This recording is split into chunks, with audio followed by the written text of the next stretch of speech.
Mau ketemu Gus, itu bagaimana Gus? Akan menggugat atau gimana? Nggak tahu, kalau itu tidak sah itu saya bisa. Tapi ada kekhawatiran perusahaan nggak sih Gus? Dan sekarang sampai ke bawah semuanya orang tidak mau. Ada. Gus Yahya klaim tidak sah. PJ Ketum PBNU hasil rapat pleno malam ini.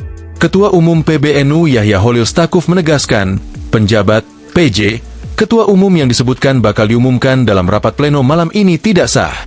Pasalnya, pelaksanaan pleno itu sendiri sudah tidak sah menurut Ed Art PBNU. Ia menegaskan, dalam tubuh PBNU tidak mungkin ada dua ketua umum. Mau ketemu Gus, itu bagaimana Gus? Akan menggugat atau gimana? Nggak tahu, kalau itu tidak sah itu saya bisa. Tapi ada kekhawatiran perusahaan nggak sih Gus? Dan sekarang sampai ke bawah semuanya orang tidak mau. Ada. Tidak ada yang mau. Saya lihat pernyataan yang memang beneran orang yang Ujar Gus Yahya saat ditemui di kantor PBNU, Jakarta, Selasa, 9 Desember 2025. Gus Yahya mengatakan, posisi ketua umum hanya bisa diubah melalui muktamar yang pelaksanaannya sesuai dengan Ed Art.